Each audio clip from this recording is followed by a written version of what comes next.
¿Qué tal, queridos amigos? ¿Qué panorama les gusta para México? Es una buena pregunta, ¿eh? Es algo que nos debería hacer reflexionar, porque tenemos muchos horizontes gracias a la figura egregia del señor AMLO. Ya todo el mundo lo conoce como AMLO.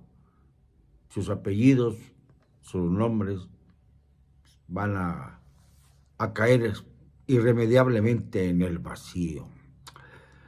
Pero volvemos a lo mismo, ¿qué futuro?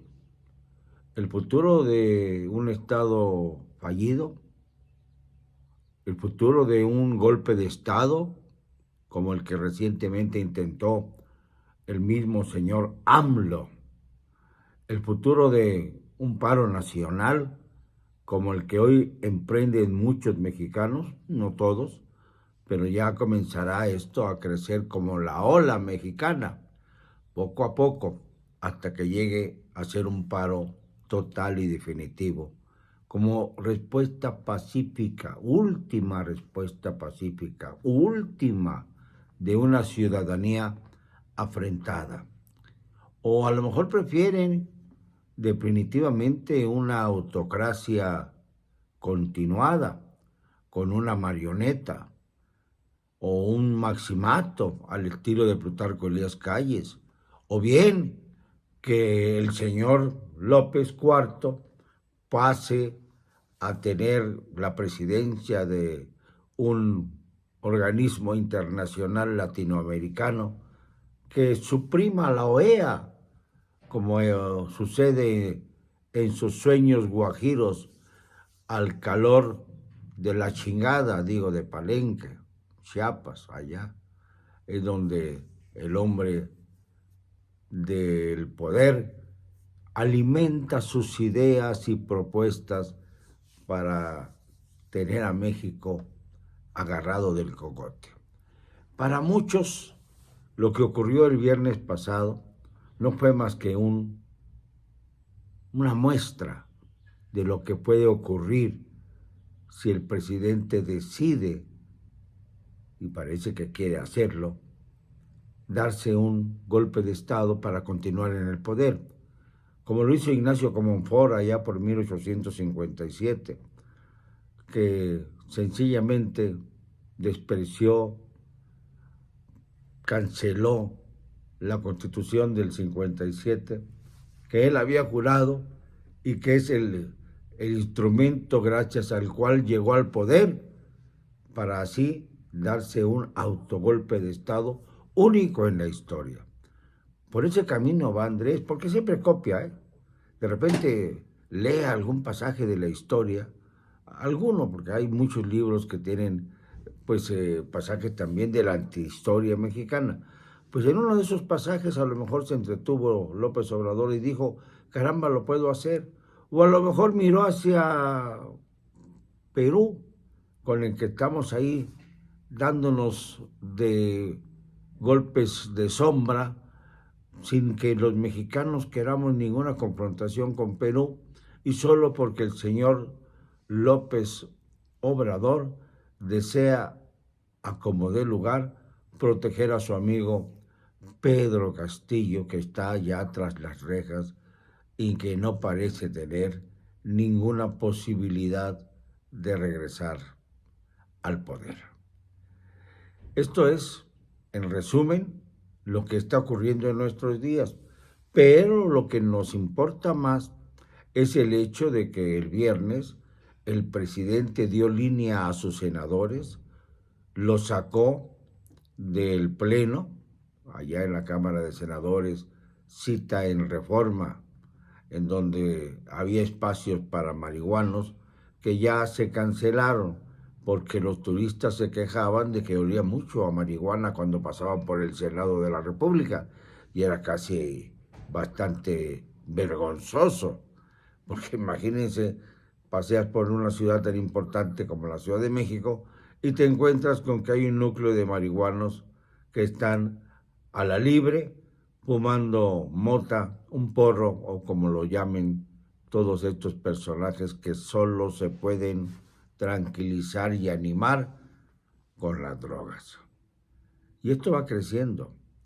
Va creciendo porque cada vez son más los mexicanos atrapados en el vicio, desde muy jóvenes. Todo esto porque observan con verdadero interés cómo las drogas van circulando cada vez con mayor facilidad por el territorio mexicano gracias a la protección de ese Estado fallido del que he hablado. El Estado fallido que consiste en perder el monopolio de la violencia para cedérselo a otro grupo armado que puede incluso dominar a las Fuerzas Armadas mexicanas. Esto es un Estado fallido. Y un golpe de Estado puede ser exactamente como consecuencia de lo que ocurrió el viernes, destazar al Poder Legislativo arguyendo que la mayoría puede sesionar hasta en el patio del Senado porque no se atrevieron a retirar a Xóchitl Gálvez, senadora del PAN, que estaba encadenada a la silla del presidente del Congreso y no quisieron que se volviera aquello un espectáculo. Y por temor a Xóchitl Gálvez, en menos de 10 minutos arreglaron ahí unas mesas en el patio, pusieron los micrófonos que había que poner y ahí iniciaron la sesión sin ninguna oposición, tal y como hubiera deseado, por ejemplo, Victoriano Huerta, el hombre que desconoció al Congreso maderista y se impuso completamente bajo líneas arcaicas como presidente de México después de haber dejado a Pedro Lascurain 45 minutos en la silla, ni siquiera para calentarla, únicamente para reunir el requisito de que lo nombraran a Huerta secretario de Relaciones Exteriores por 5 minutos y luego presidente de la República. Así se ha construido muchas veces la historia de nuestro país. Pero lo que ha pasado en estos últimos días nos pone en alerta. Nos pone en alerta porque observamos que las marionetas o corcholatas del presidente están a todo vapor. Y cuídense, porque en una de esas a cada uno le va a ocurrir lo que le pasó al pobre diablo este de Adán Augusto López en el estadio de béisbol, que subió las graderías en medio de un abucheo monumental. Yo incluso cuando observé estas imágenes creí que a lo mejor alguien se hubiera atrevido a algo más, que puede ocurrir, pero no, llegó hasta un palco, en lugar de entrar por donde debía para evitar a la multitud, se quiso meter entre la multitud y le fue muy mal.